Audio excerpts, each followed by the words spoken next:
Okay, good morning, everybody. This is the second part of a shir on the meaning of life, the quest for meaning of life. I'm going to speak a little bit about the paradox on how come that the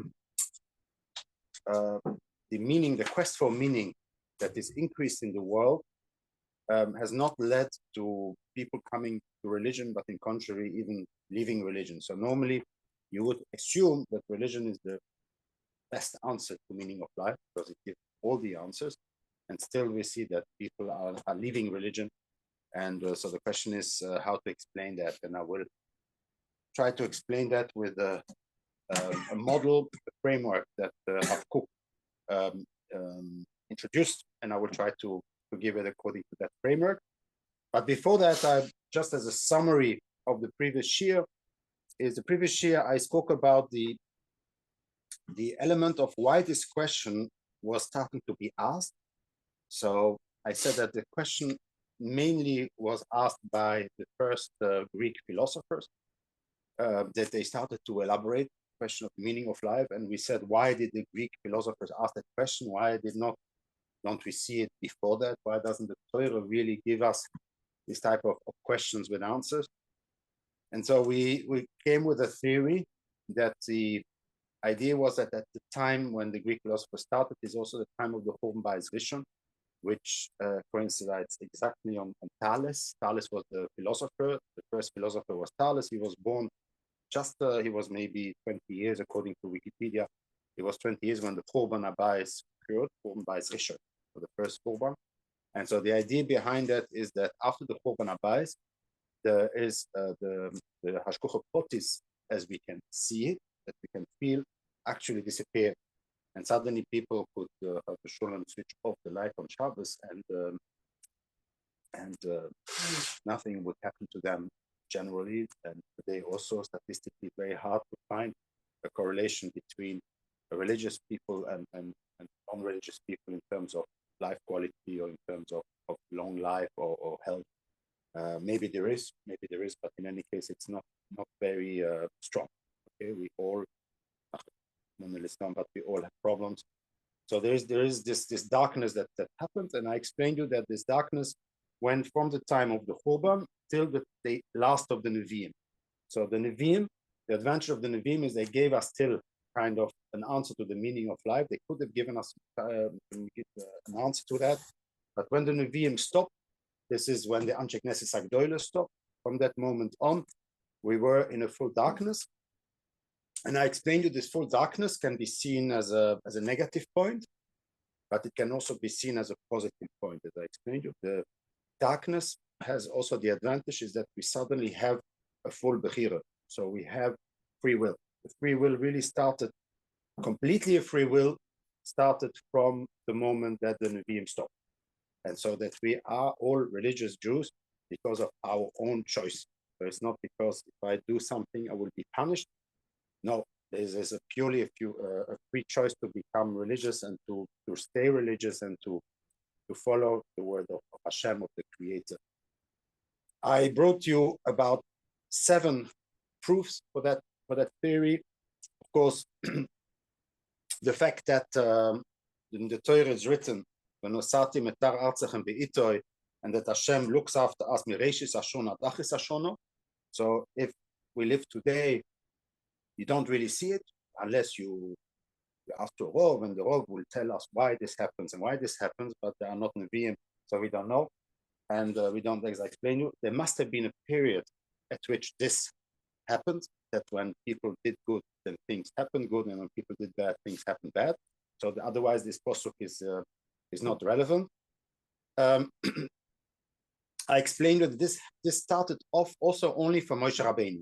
You remember, only Moshe Rabbeinu with the snare. It's the first time that Hashem intervened into nature, and therefore he changed nature, and then he actually punished directly the person that did sins or the nation that did sin. I mean, that was the question last week, which I don't have an answer. It's probably a combination and hybrid of both.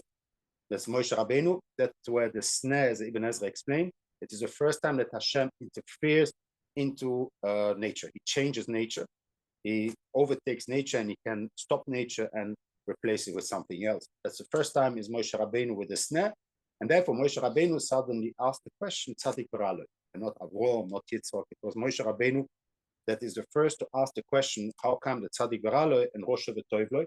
Because in his time, it was not like that. In this time, a Tzadik was normally good, and a Rosh had a bad life. And so when an exception happened, he asked the Rebbeinu, how come? And Yitzchak did not happen. Did not. But I don't know. To be honest, this is another shiur. But Yitzchak was actually very happy, and he thought that Esau would take over the Jewish nation. It was Rivka that changed the plan. Reality. Who? Well, there is the question of what does it mean a Rosha. So what is the definition of Rosha? How do you define what Esau to be a Rosha? Was Kibbutz Abraham was fantastic and had a lot of qualities as well. I'm not going to go into that subject, but it's not a bulletproof. I'm just giving you an idea, a theory, and then I have a lot of different elements that supports that. The Megillas Esther is one of the nicest part. Megillas Esther is the last book of the Tanakh, and this is the last book that from then onwards there is no more. The last book to be canonized was the Megillas Esther, and this is also the book that does not have any mention of Hashem. So it's as if Hashem is disappeared from the whole story, and this is not a coincidence. It must be there is a clear message given to us in the Megillas Esther. And also I spoke about and something that you mentioned, Rabiol, is the Kimu V'Kiblu and the fact that the Kofo Lein Hakegigis. We accepted Judaism at two important moments in the 2 weeks' time in Parshas Yisro, the Nasa V'Nishma. I think next week is already Nasa V'Nishma. Beshalach, it's already Nasa V'Nishma, or it was later? So. What? So, huh? Anyway, but we received the Torah and in Har Sinai, and we also received the Torah. We were mekabel the Torah also in Megillas Esther. Kimu V'Kiblu, Chazal tell us. One of them is Kofole and Har Kegigis. One of them was by force. As I explained you another explanation, I gave you the explanation of by force means that I have no choice, because if I'm sinning, I will be punished. So basically, it's not really an acceptance, but from Megillas Esther onwards, from the darkness, we have accepted Judaism, Kimu V'Kiblu, purely out of love for Hashem, and therefore it is a high level of Kabbalas HaTorah, which Chazal praise a lot, and which it can explain why we are at the festivities during Purim this can be understood, because we accept Judaism for the first time out of a complete free will. There's nothing that really stops us unless our belief in Hashem and our Yiras Hashem. There's another proof which I did not mention last week, but this is the stop of Avodah Zorah. Suddenly there is a stop. There's no more Avodah Zorah in the world, which is more or less also in that period of time. Second is Amish was for not really of Avodah Zorah. It's a bit of the opposite. And that's an Antignois. Antignois is the seventh proof. Antignois he's really the first Orthodox rabbi, if you want to call him, because he's the end of after the Knesset Agdoilo, and he's the one that has to push for a new way of thinking, not anymore a national thinking, but a religious thinking.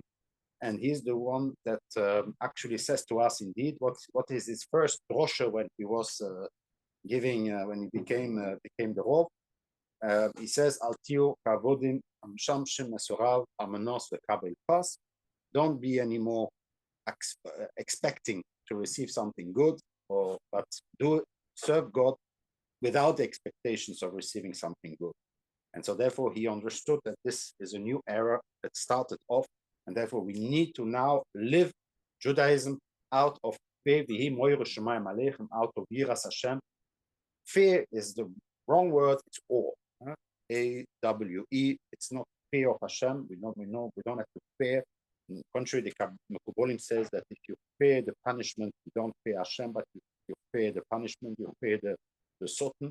And so therefore the idea that you have to fear Hashem means that you have to be in awe, which is a high level of sorry? High level of respect. Of respect and love, and it's part of the, although it is less than love, and Havas Hashem is high and Dekus Hashem is even higher, but it's still quite a much higher level of awe. And this is what Antignois had to say. So we see here something very interesting that happens is that once the prophets have finished, once the Nevi'im finished, and the Rabbonim had to take over, Rav Kook says something very dangerous, but it's very interesting. Basically, he says that the Nevi'im, oh, it's important you came in on the right time. The Nevi'im actually, they were what he calls the religious philosophers. And so they came with philosophical ideas. They did not speak on halacha. They were more the people that looked at the things how they are from a perspective, and they were the philosophers. But he says that actually it's very interesting. The prophets, the Nevi'im had failed. It's a failure of the system, because there are very little Nevi'im. If all the Nevi'im that we received from Hashem, they could not stop the Churban, they could not stop the Golus. It was Be'etzem, if you look at it from somebody makes a balance sheet, the Nevi'im were not very successful. And after the failure of the Nevi'im, he says, came the Chachumim, and there came an halachic Judaism. So from a philosophical Judaism came the halachic Judaism, and the halachic Judaism, which is driven by Chachumim and not by philosophers. This was a success. If we are still religious today, if Judaism still exists today, it is thanks to the halacha and not thanks to the philosophy or whatever it is. It is halachic Judaism that really keeps us all the time. And that is a very important lesson that we learned in the history, is that without the detail for halacha, without this sometimes of some people pedantic to making a difference, a kezai is not a kezai, is niktam roisha, no niktam roisha, it is split with the loop, etc. Without that, Judaism would not exist anymore. It's the only thing that really keeps us from going. And that is really the shift. That's why Chachumim said, Chochom odiv minovi. The Chachumim are more a high level and are more important than the Nevi'im. There is a last part before I start with the new shiur, but just this week's parsha. In this week's parsha, we very clearly see, you can still see the remnant of this shift of when we were a nation and then we became a religion. It is in this week's parsha, which says, this is in when he speaks about the Korban Pesach, who is allowed to eat the Korban Pesach? And Kol ben Necha lo yochal boy. Ben Necha is not allowed to eat. Toishav v'sochir lo yochal boy is not allowed to eat. Who is allowed to eat? It is Kol Adas Yisrael, the Ger and the Ezrach. So the only two that are allowed to eat, the Ger and the Ezrach. Who is not allowed to eat is the Ben Necho, the Toishav and Sochir. Now, Chazal are explaining the Ben Necho is a Jew that is a mummer, and a Toishav and a Sochir, they speak about the Ger that was Misgayer, but did not make Tefillah, but it may not be made, I think, Bris Milah, but not yet Tefillah. So there's all kind of taking the explanation of Ben Necho. Or the Poshet Taich, let's be very fair, the Poshet Taich, what is a Ben Necho? It's a foreigner, it's a tourist, somebody that is not living in the land of Israel and that comes for a visit. And he is the one that is a Ben Necho, and therefore he should not eat. The Toishav Sochi is somebody that is here temporary, and the Sochi is somebody that is an economic, how do you call them? The expats that we used to call them kastarbeiders. Today it's not the word anymore that we don't use. By my time when I was younger, we used to call them the kastarbeiders. So these are the people that come here to work and come to Israel and work. So basically, these are three elements, three types of nationality. They don't have the Israeli passport, basically. So who is allowed to eat the Korban Pesach? Only the Toishav, the Ezrach and the Ger. The word Ger is we today translated as a Ger Tzedek, but the Ger is simply an allochton. It's somebody that comes to live in Eretz Yisrael and he wants to live the whole his life and he accepts the customs the culture and the customs that was imposed by Hashem, he accepted on himself. From the moment that we lost this nationality, so we needed to actually redefine this definition, because there are more Jews living. There were more Jews at the time of the second Beis Hamikdash. There were more Jews living outside of Eretz Yisrael than inside of Eretz Yisrael. And so we need to really redefine the whole concept of nationality, and we actually transform that into a view of religion, about the soul. We even introduced the concept of a Jewish soul, according to the Kuzari. And we also, and therefore, the idea that you become Jewish by not by living in the land of Eretz Yisrael, but by committing yourself to the mitzvahs of the land of Eretz Yisrael. So it's a shift of a way that you are ger. But the word ger, the giur, comes still from the time that people asked for, how do you say, immigration, asked for to be naturalized, or to be naturalized. So that's, we still use that word. So it's very interesting. We still use that word, but originally, so, and therefore we turn, so know what is now a Benecho. So Benecho is a Jew, but he does not accept the Tayag mitzvahs. And a Toishav is a goy, is a ger that did bris milah, but did not make a tefillah. So basically we changed the definition of the Poshet Pshat into Drush, which makes it fit with the halachic elements that existed in those times of the Gemara and of the Tanoim, which means that it's not anymore a nationality, but it is actually being part of a religion. If you are part of the religion, a Benecho is not part of the religion because he does not accept the Tayag mitzvah. So it's very clear, a nice view here of how we still see the Poshet Pshat that transformed into the Drush, which is basically the halacha of today. And this is part of the halacha, is that if you would bring a Korban Pesach today, which is theoretically possible, then of course the halacha would be that the Benecho would be a Yisrael that is a Mumur and not a foreigner. I also brought you down the idea of Hikores Tikores, that Kores on himself clearly is also originally was an excommunication. So when you are chucked out of the Jewish nation, you take away your passport. And that also, once we became a religion, it became Koros of the Neshama, because it's related to each other. If you've been excommunicated from the Jewish nation, it has an impact also, of course, on your Neshama. But from a perspective of a religion, we only speak about the Neshama, and we don't speak anymore about the excommunication, because this does not exist anymore. So that's the two proofs from this week's Parsha. You see it very, you see some remnants of what we still had when we were a nation, and not before we became a religion. Any questions on that? Is it clear? Am I confusing somebody? Because it's a bit maybe it's okay. Yeah. Good.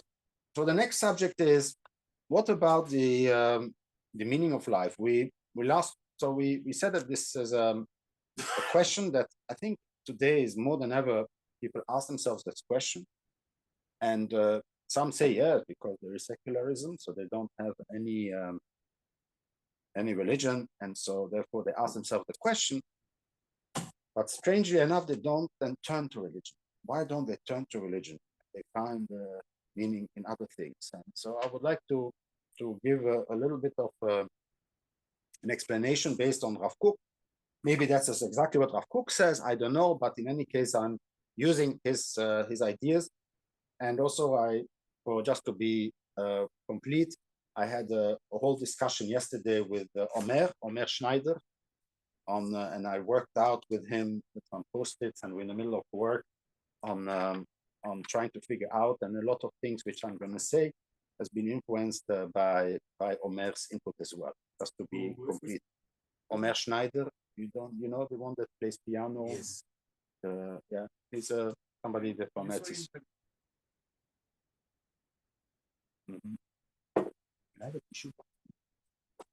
Thank you.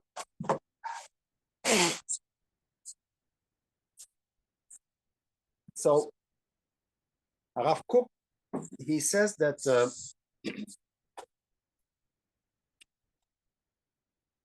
Rav Kook says that a person sings a song of 4 parts, and these 4 parts are the following.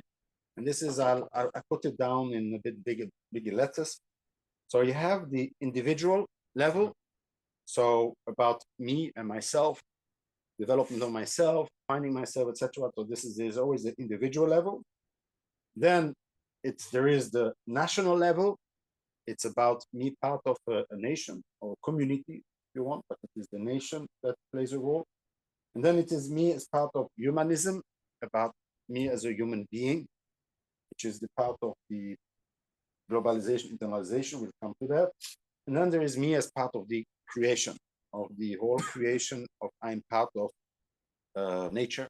I am human, but there are animals, there are trees, there is material, there is the physical laws, and etc., etc. There's the universe, the stars, there's the world, etc. So this is the fourth level, fourth thing. What he says is that every one of them has kind of a soul. So he attributes a soul to each one of them. So what he says sometimes, what he can explain is that when Hashem speaks to us, Ato, in a singular form, he actually doesn't speak to us in individual, but he speaks to us as a nation. So there is the level of the nation. And so when there is the nation also has a soul, which of course is comprised of individuals. Okay? And then there is the nations. The role of the nations is to help humanity to develop, and humanism has to help in the global creation. So basically, it is something that has to go from the bottom to the top. We see, for example, just to give you an example, in terms of history of humankind, we started off here, individuals. We were all individuals. Slowly, we became families. So there is a formation of groups of families, and by the Migdal Bovel, Hashem actually created the 70 nations. So it's actually, the nation is not artificial, but it is not well, it is basically, it is Hashem that really promoted himself. So it is Hashem that promoted this concept of nation. Okay? It's not something which grows and it's not good, but it's something which Hashem wanted. So the 70 nations is something important for Hashem. And so therefore we are focused a lot about nationalism. Now, when you look on the history of humankind, also nationalism was the source of wars. Okay, so how do nations talk to each other? How do nations can communicate between each other? It is always about war or peace, right? It's about war or peace. So the language that nations have with another nation, when two presidents come together, they speak about peace, and today they also speak about economic relationship. But that, yeah, because what? Sorry, in the past, yeah, but that's the main part is, yeah, is that war. It started for economic. Even today, it was okay. Yeah, yeah. The main purpose. The main purpose. Okay, but it's about. But at the end of the day, it's about peace and war. The communication, and then I think he's saying okay. Yeah, yeah. So that's it. Is yeah. Okay. The question is why? Why is there war? Because of economic reasons. But okay, you can argue with the chicken or the egg. But the idea here is that this is nationalism. This is about war. That's why we have a tremendous number of wars, because we came to that level in the history, and about 1,000 years that we were completely, more than 1,000 years, thousands of years that we are in a war, in war. What happens afterwards is that that slowly humanity increased and started to think about, let's maybe start more of globalization. Let's think more about internationalism. Let's maybe think about what we can call the United Nations. So create something that will a little bit more, be a little bit higher on that level. And in other words, let's think about humanism. So let's not speak about me and my nation, but let's develop system, let's develop science that is going across all different ethnics and across all different religions. And that's why we have the idea of what we call communism and socialism and capitalism, all the isms that existed in about 200 years ago, they were starting to be developed when this starting to cry. Rav Kook says that each of those four levels, they have their own soul. They have a soul. And the idea here is that what happens in the history is that those souls at some point cried, now it's my turn. Okay, so it's kind of, there is an historical perspective that the soul is crying, I want you, now is the time when I want you to think about humanism as well. And so the answer of the human being was, they answered straight away to that call, and then developed all kind of constructions that was above nationalism, like communism. They want no more borders, it's one big communistic state, socialism and the internationale. And so therefore the whole idea of also what I call psychology and sociology is also part of the understanding of human behavior. It is really about the idea of humanism and not anymore of nationalism.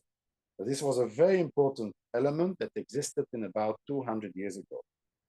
And also in 1948, started the United Nations, which is the high level also, which is internationalization, where the United Nations is really one centralized element. And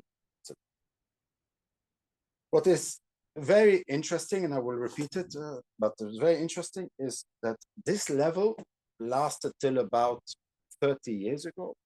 And it is about 30 years ago when I was a young man that suddenly we're starting to see Greenpeace. I don't know if you remember the Greenpeace little boats, and people were willing to die, put themselves into danger to save the whales at the time.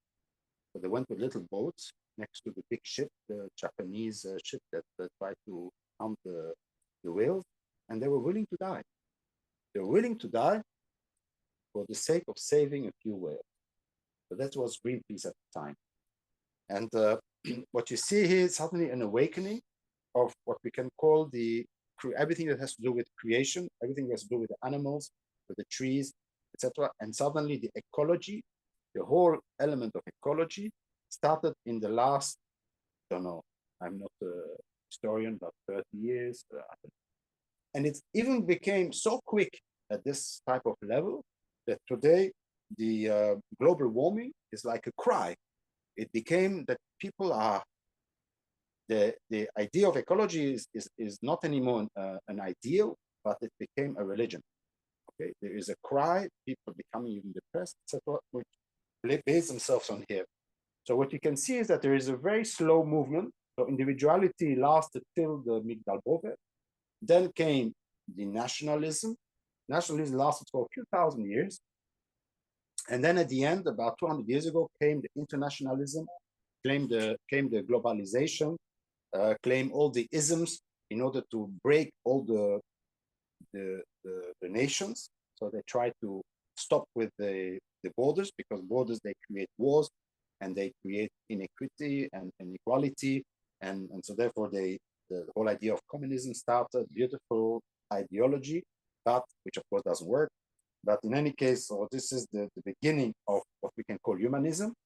And this has increased in a very short period, that this humanism actually was replaced and by what we can call globalism. So the idea here is that you see that unbelievable quick happening. It's frightening. Why? Because those four normally are fighting with each other. So they can't live with each other normally. So normally, once you become nationalism, then the individual has become suppressed. That's why totalitarian regimes, they suppress the individuality. The interglobalization tries to suppress all the borders. The EU, the real founders of the EU, their dream was that the borders would disappear. So they suppress nationalism. They don't want nationalism. And once the globalization, not the globalization, the ecology, global warming, all these movements started, they are trying to kill humanity. They say humans, we should have less children because we are a disturbing factor in the whole world, the universe. Who is the disturbing factor in the universe?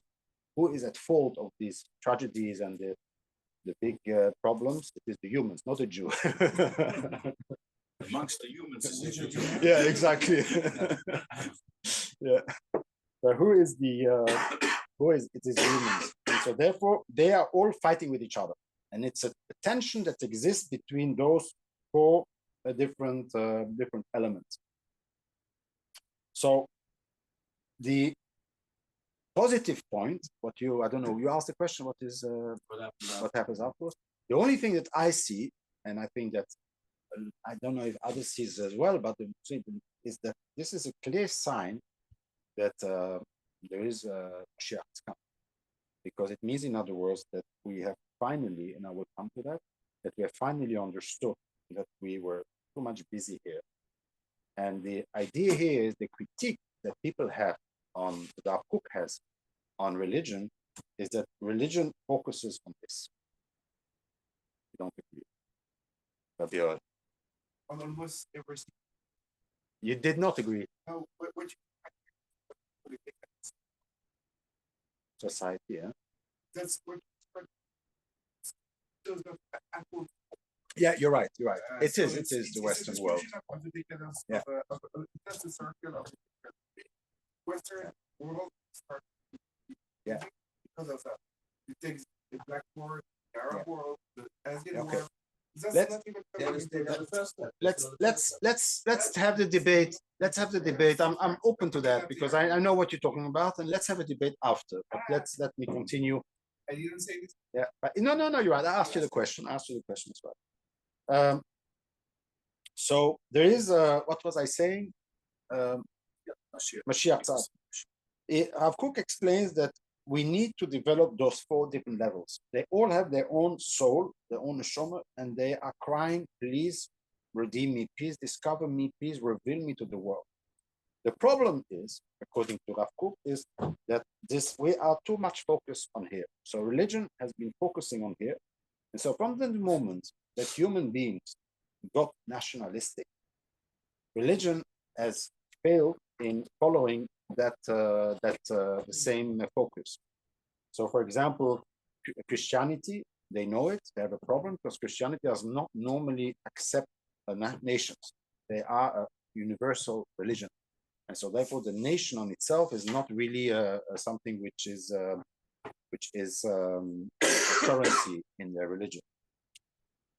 When we are starting to become more humanistic, then of course also religion failed to follow. When we began to speak about global warming and the creation and nature, etc., you don't hear in the Beis HaMedrash a Rav speaking about these problems. What? Sorry? In the temples, yeah. So they yeah. Oh, exactly. I know. But I'm saying the current way of the religion that we are today are not really addressing these elements. And so it is clear that when a youngster has a nationalistic feeling, like maybe a Zionist, innocently, there's suddenly this as an awakening of nationalism at that time, and he looks, is his Rabbonim, and the Rabbonim says, oh, the guys, it's the learn. You understand? And so the religion did not follow the movement of nationalism, but not only by the Jews, also not the church. What I'm saying now is not only Rav Kook, but there is, which Omer showed me, there's a certain philosopher called Charles Taylor. I don't know if you heard about him. I never heard before about him. He's a Catholic philosopher, and he more or less says the same thing. Okay, more or less says the same thing. So in other words, the religion is really focused on individual, and we remain here while the world is already here, and we are still here. Okay. That's the critique, that the possible explanation of why secularism is so developed is because the ideologies that people had that wanted to change the world, they wanted to reduce inequality, they wanted to make sure that the little child in Africa does not starve from hunger. These I have found in humanism the answers, but religion did not give them the satisfactory answer. how, this is what Rav Shechter would ask, how does putting on film help that the little child in Africa should not be hungry? So there is no correlation that, we don't focus on that. We focus, you put on film so that you should receive an Olam Haba. So it's again about the individual. It's about the me. So religion has, in the current status, the critique. That's why I gave a warning, right? I warned in my WhatsApp. It's a critique on the current way of religion, is that we focus a lot about the individual, and we do not focus on the other parts. Most religion, but is the critical sense of interpretation of the Torah, let's say, not interpreted right? Or if you look at the Torah, it isn't focusing on where the Torah you find them. You can find. There's enough. You can find in the Torah a lot about Tzar Balachaim. You can find about the not cutting trees, and you can find a lot of elements. And also that the film is. I mean, you can develop your philosophy as saying that putting on film means that you're accepting the fact that you're taking out time, that the avodim, you have to remember that you are avodim, and therefore means avodim means inequality. You have inequalities. Theory as to why, if it's such a natural question, the rest of the Western world, why among the two not? Why did we not follow the religious? Why? So what Omer, that's what last night Omer told me, is this Charles Taylor. I tried to listen to him, but I didn't have the time anymore. It was till midnight, and this morning I did not really enough at the time. I tried to follow one of his interviews there, but the idea of what Omer tells me in the name of Charles Taylor is that of course, when we speak about nationalism, we are afraid because nationalism is indeed something which is dangerous. We saw what happens with the Nazis. They were nationalists and totalitarian. It kills individual. Humanism is also something which can be dangerous because it reduces all the idea of nationalism, of trying to have your own identity, ethnic identity, culture, and everything. So it reduces that element, which is the richness of humanity. And globalization is dangerous because it simply says don't have children, which is against the whole idea of Puruvu, that we have to, Puruvu is the whole humankind, even those who say that it's not part of the Shabbat Mitzvah B'nai Noach, but they are part of the 30 Mitzvahs B'nai Noach. So I'm not going to give you the whole Shia, which I already gave it many, many times, but it's part of humanity. We have to contribute, we have to multiply, and they say to decrease progress, while humanism tries to push for progress to the whole world. So they go against it. So basically, it's all very dangerous movements. It's very nice. It's the highest level. We are today at the highest level. Those youngsters that are fighting, they have reached a holiness, as Rav Kook calls them, which is probably the highest level of holiness. But this is also, if they don't have the tools of the Torah, they will fail. They will fail.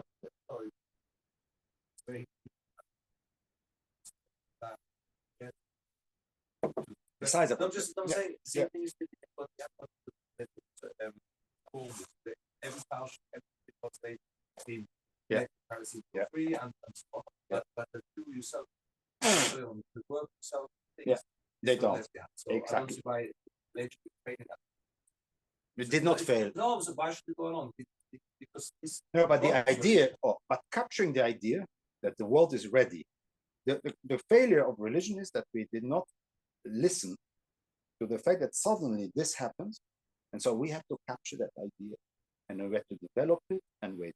What Charles Taylor seems to be saying is, we are adopting it slowly. More art scroll books on these subjects are coming out, but it's very slowly. And the reason why it slowly is in order, because this is a dangerous, there's a lot of rubbish in there, a lot of crazy ideas, and that we have to filter and slowly filter it out. And it takes time when you filter these ideologies, to filter them out and to integrate them in the religion, takes time. And therefore, we are behind. We are behind because we have to listen. We have to be inspired by those people. They have a lot of holiness, as Rav Kook calls. This is a cry for holiness, but they are corrupt. And so we have to remove the holy parts of them and to take it out and learn from it and integrate it in ourselves. And that is a process that takes time. So we cannot be as quick as they can, because they can go through and break any rules. Yeah. No, I think also to answer this question, because I think the basis is question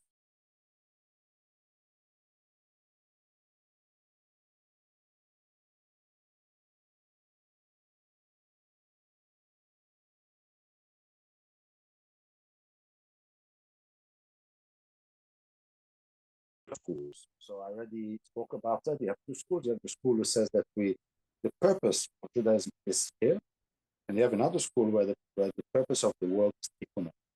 And most of the Kabbal Mekubolim and a lot of Hasidus, and even in others, they focus on the tikkun olam. This is for the next week's shiur. Well, always, because I repeat myself 100 times, so Hashem created for us to do the tikkun olam, and so therefore the tikkun olam has to be on those three levels. It's clear that our role as a Jewish nation, a Jewish people, is to become a nation, so that we will bring peace to humanity. Sorry, Ohr LaGoyim, to bring peace, to turn the nations into family, so that hopefully the whole creation should be what we call the salvation of the whole world and the revelation and peace and etc. harmony.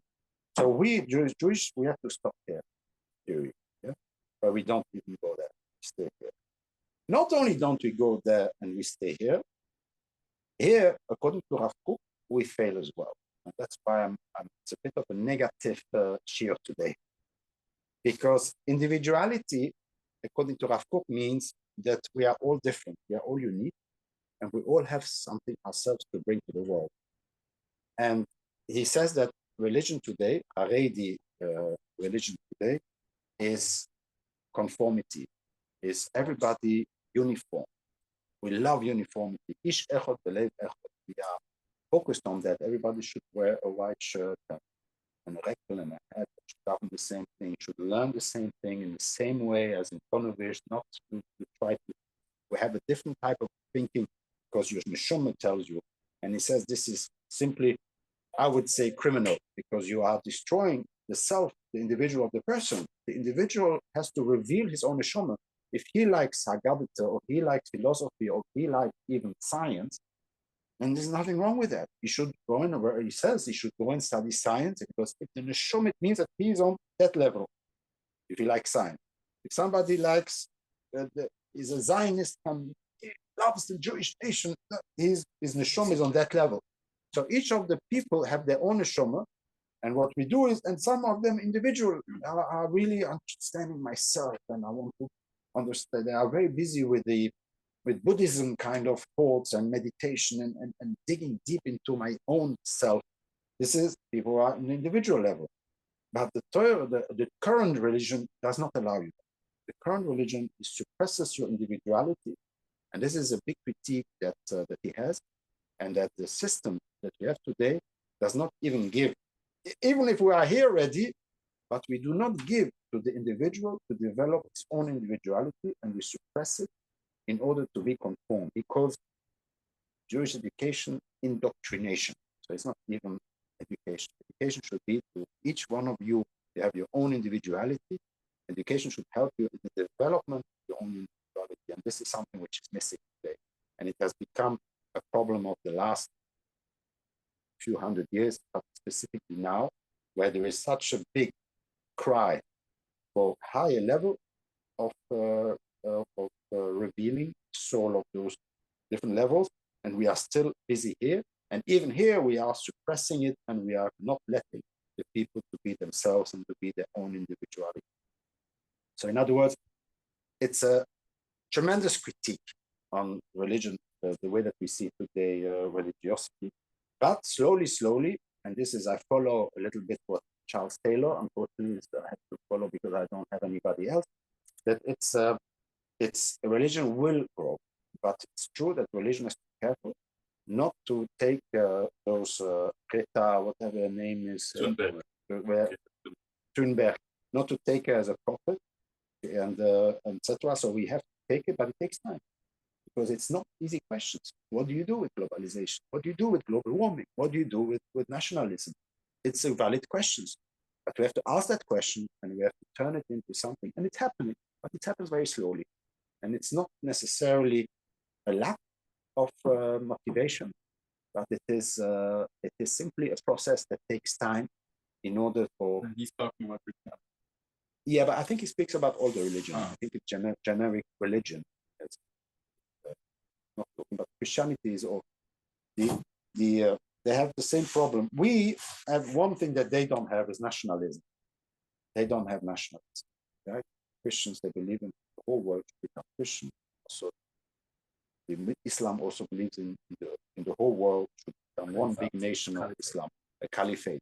They develop, because of the problem of nationalism, they develop the concept of ummah.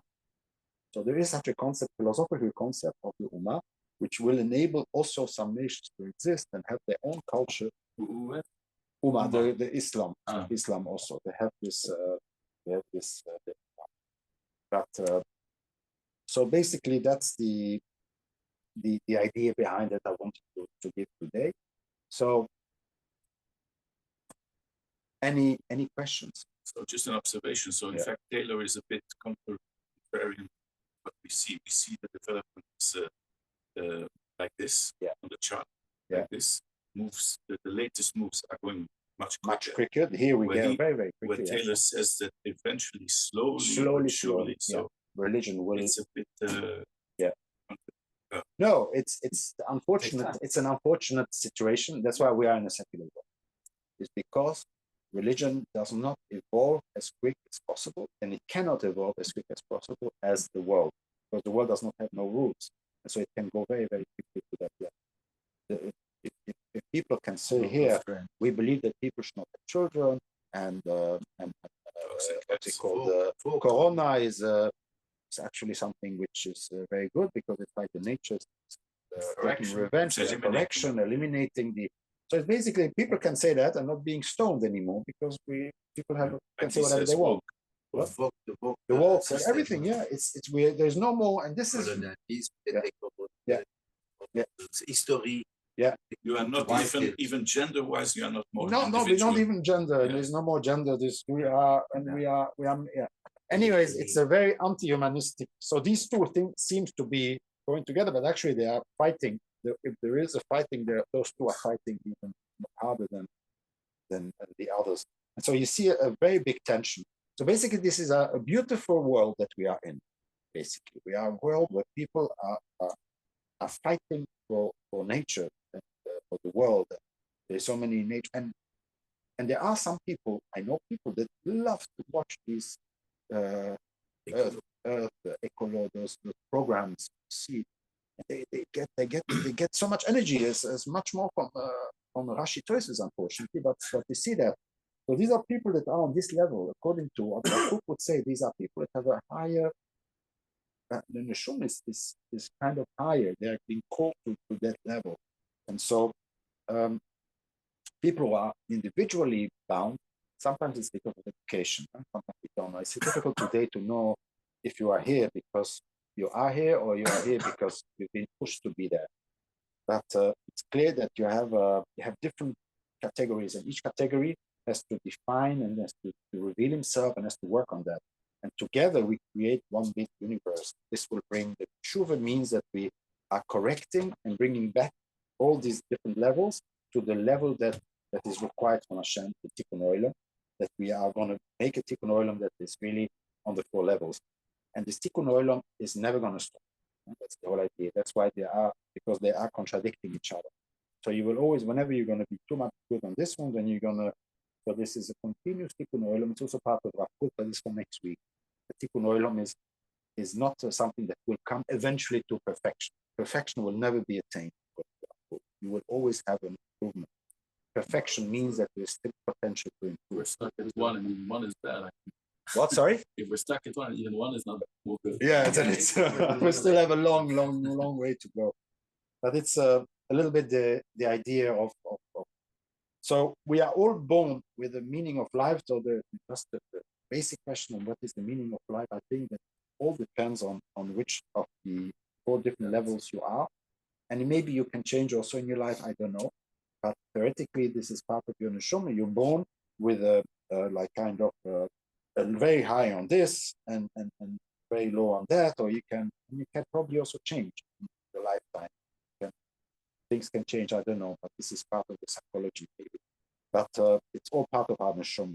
It is the what we call it, the resonance between my neshama and suddenly in the world where this is becoming important, suddenly those people, they go out and they're willing to die because there is a correlation between their neshama and suddenly the call. So there is this, and this brings them. You look at their speeches, you replace the word nature by God, and it is a pure religion. It is mamash a religion.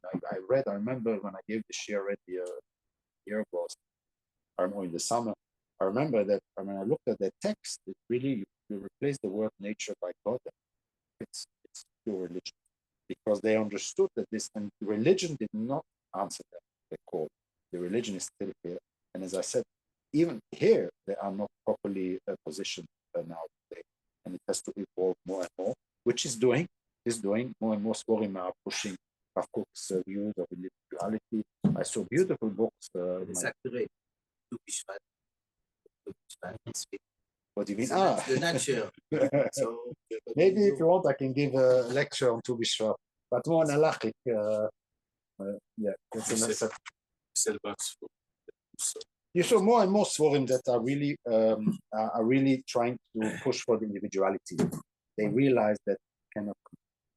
So they realize that every child has to be educated its own way, has to find his own place, and we cannot force. They realize that. There's more and more Sforim. My daughter, bless you, my daughter showed me books and everything that I said. Even 2 weeks ago, somebody spoke in Galad, Ashkia. He spoke Rav Kook. He doesn't even know, but he said Rav Kook's, literally Rav Kook's and Rabbi Yosef best scholars. I didn't want to go to him, but he spoke. There is a awakening of concepts that slowly will get introduced. But it's a long process because, and I repeat, I want to be the defendant of religion. It's because there is a lot of rubbish as well, and there's a lot of dangerous things. So we cannot just accept it. We have to grow towards it. We have to filter it, and it takes time to filter because there's a lot of rubbish. And so therefore, it's something that will grow eventually. But we should see it in a positive way. This means that this increase in time has been so quick that this is the time of Mashiach, where suddenly there is an awakening on the 4 levels that we're going to do. There is a sense of urgency because Mashiach is coming, and therefore we have to develop those 4 levels.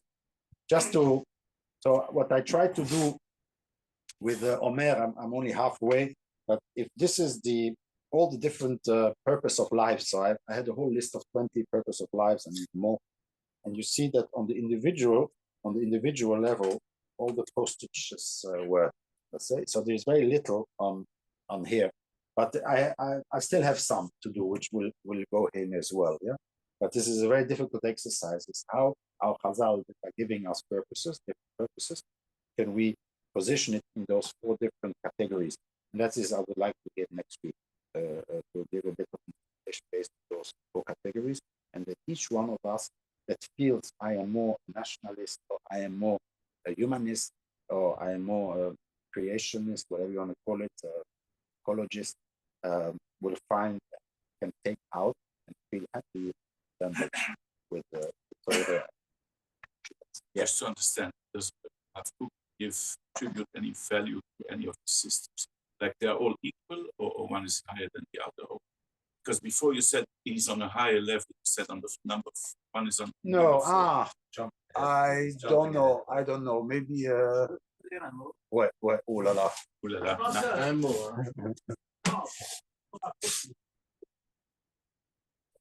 Ah ouais, ça c'était un point que ouais.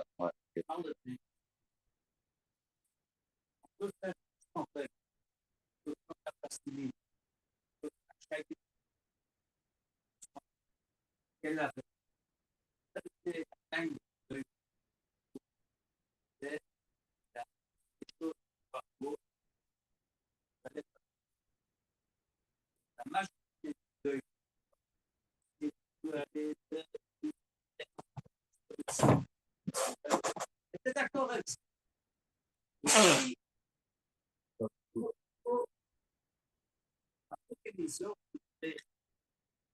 Tu dis que j'aurais pas dû donner ce shiur, tu penses? Non, parce que si c'est... Ok. Mais une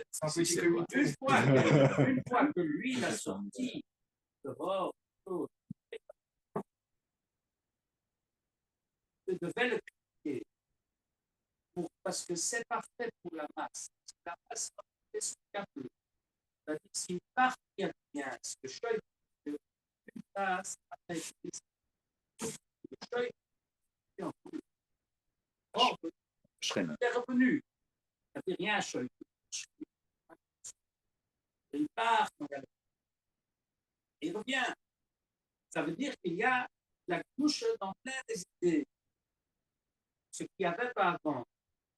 Et cette idée, le Natif le connaissait, depuis le coup, les rêves se les connaissent. Me dit, mais il y a des choses qu'on ne dit pas à haute voix, parce que les universitaires ont en ça. Et alors, un parc comme ça, il faut faire attention avec ça. Ouais, ok, je comprends. C'est ce que ce roof de people, it's a bull,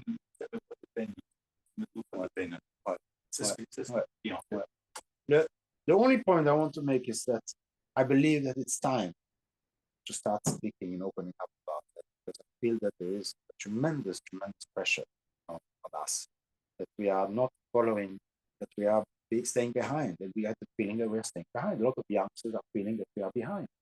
And so either we are quiet and we push ourselves in the halachic discussion, or we open up a little bit more on the philosophical. Maybe here I was a little bit too much, no? It's possible. But for me, I believe that we are at this stage that we cannot be quiet anymore. We have to take Rav Kook's idea, turn it into something which is valid today, language today, and to kind of give people who are not happy with the views and give them an alternative, and to say no, that what is today is actually a little bit of a crimped system, that there is more Judaism. What, sorry? The system for the masses. Yeah. I cannot speak. You need a level for everybody separate. Yeah. For every person. Yeah, exactly. Yeah. I cannot speak this in the Engelab. Oh. You understand what I'm saying? I know that, and I'm not embarrassed to say that. Yeah, it will remain quiet. But you understand what I'm saying? You're right, absolutely right. But I think that personally, I feel that I needed it. You understand what I'm saying? I personally, therefore, when I discovered that it me so much, I want to share it with you. If that's what I'm saying, if a lot of people come to the shir, then it doesn't come again, don't come again. And I'm fine with it, because it means for them they don't need it. They're happy with how it is. They should not come to my shir.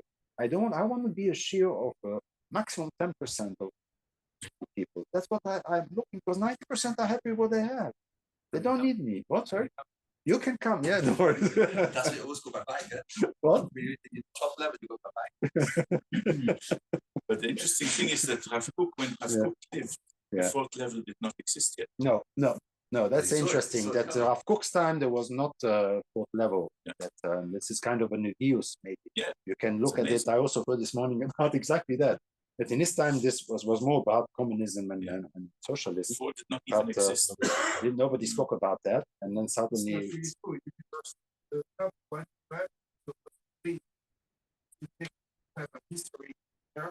For instance, develop Yeah. What are people that don't read books do? They follow what people are saying. What is the basic of that? It's a baguette.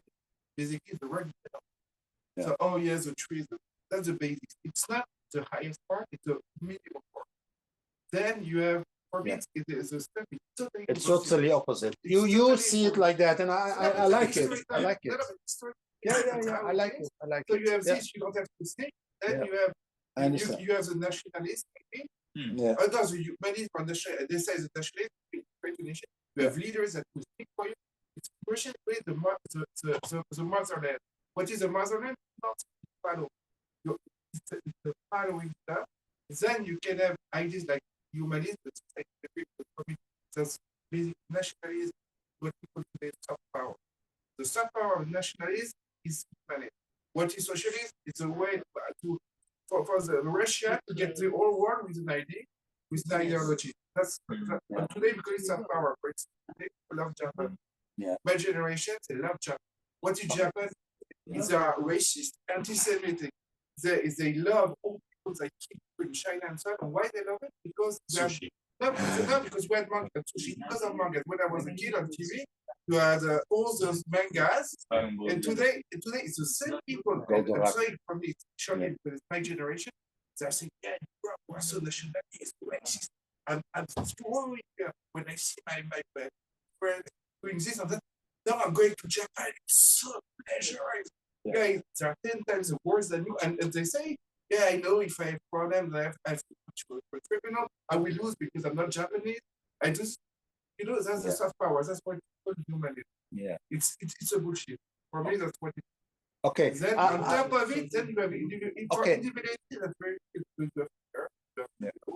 And you have to develop. When you can develop yourself by yourself, That's you can do that. okay. How did you put away 4? But I agree with everything of 2 and 3. But how did you put away 4?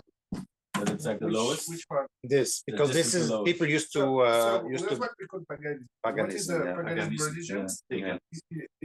Worship the No, tree, no, worship the it's not spirits bad. of the It's not forest. bad. It's the whole you live, you wake up in the morning. Then here you have a fly here. You have to give I don't know to plant seeds now today, and you will see. Right, and the way he explained creation number 4 is not what we're describing. Because We're describing what caring we about have today- animals dying. no, but I'm coming to that today. What we call universe, that's totally, it's not even creation. It's basically ideas of we don't know global warming, that's scientific or third part.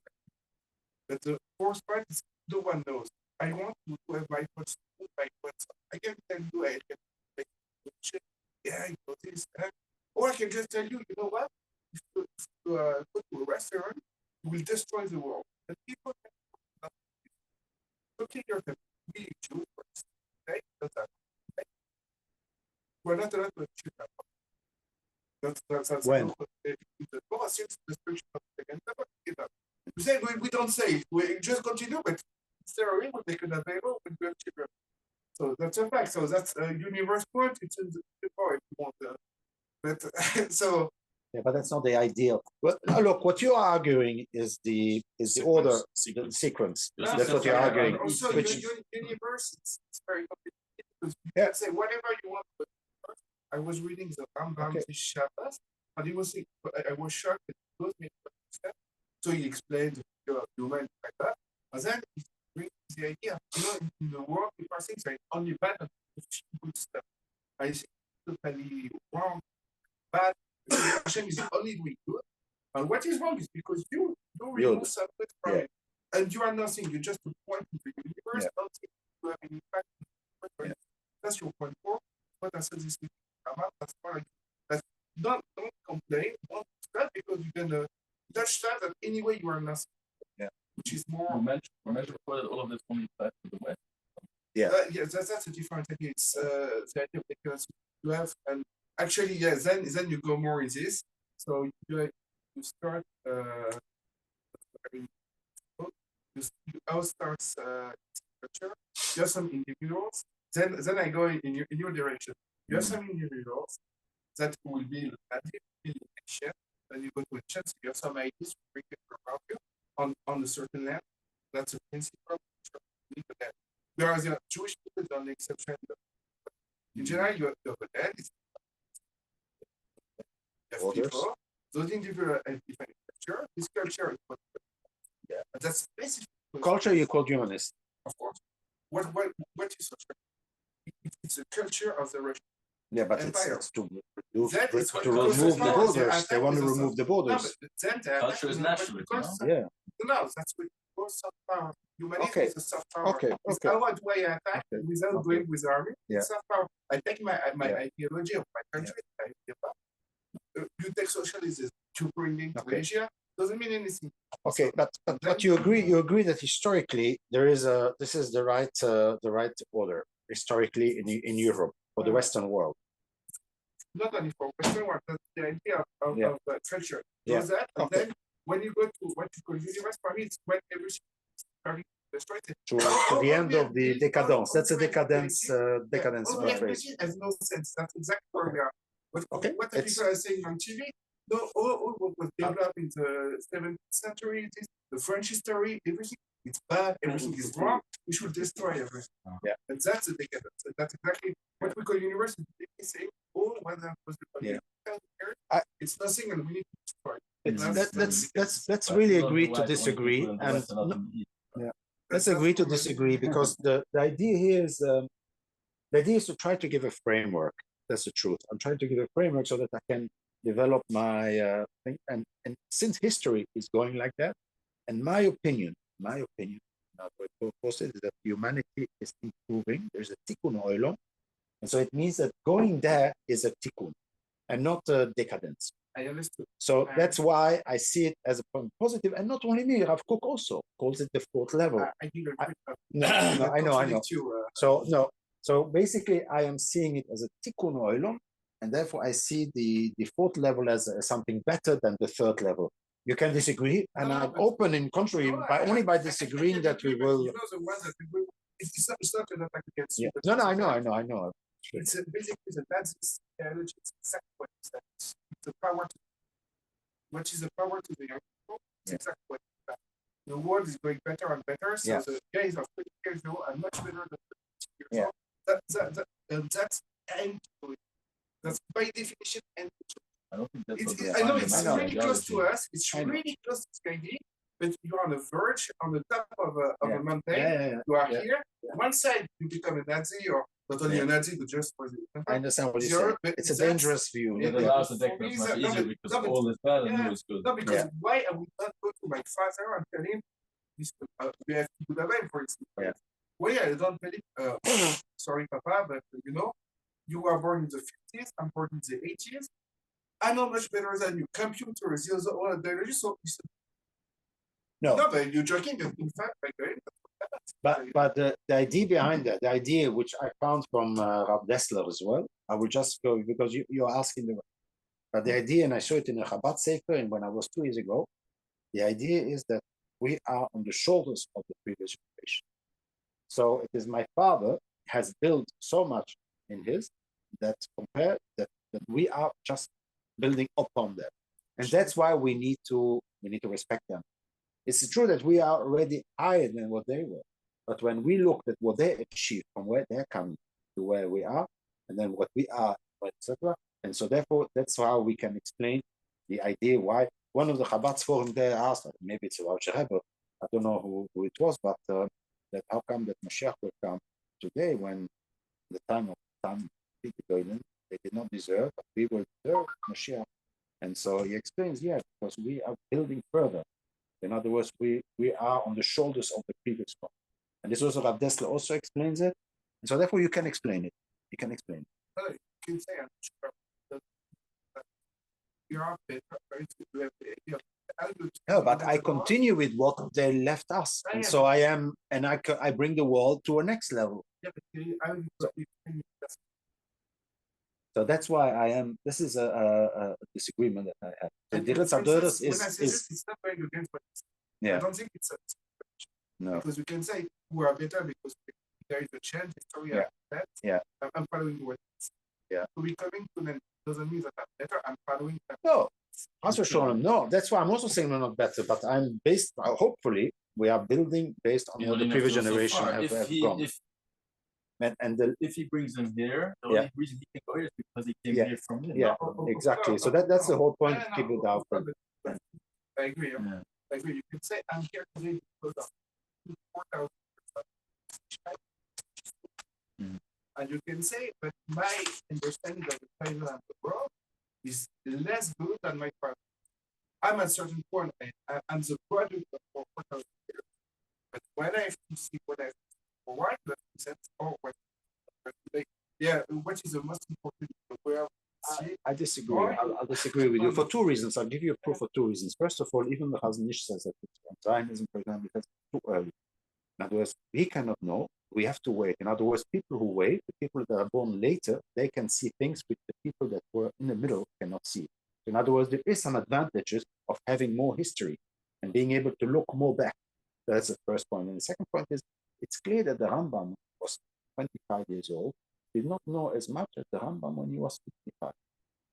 So he learned, I hope that he learned between 25. So he was not a prodigy who knew everything at 25 and he never grew anymore. So in other words, when he was 55, he was bigger than he was 25. So as long as time goes on, we learn more, we develop more, we have a better understanding, and therefore we can say that we know and understand more than we understood when we worked with previous generation.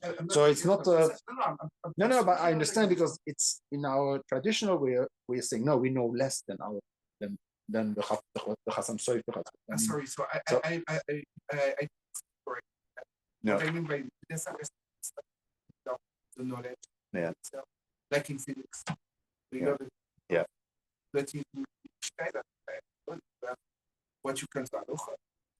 Yeah. And that's Amama. Yeah. And that's the Nasor. Yeah. And for this, which is for me, it's your relationship to Hashem and the sense. Yeah. And for this, for me, which is in my opinion, that okay, it's a bias, it's critical. That's what why we're today. For me, we are here because of the night. The reason why we're here is because when I was a kid, before that, we said, yeah, you know, on Pesach, I'm sitting, I don't do Shabbos, I don't do kosher, but you know, on Shabbat, you do what you like, so my family, that's how we do it. So the history around it, for me, that's why we're doing. Okay, that's my opinion. And but the view behind it is my relationship to Hashem evolves. But we should rely on what was done before. So we cannot take, I think this is the way we should go, or no matter what happened. I read this, my vision is this. Okay. And because I saw it. Okay. Let's close off here. One second, I'll stop recording. Stop recording.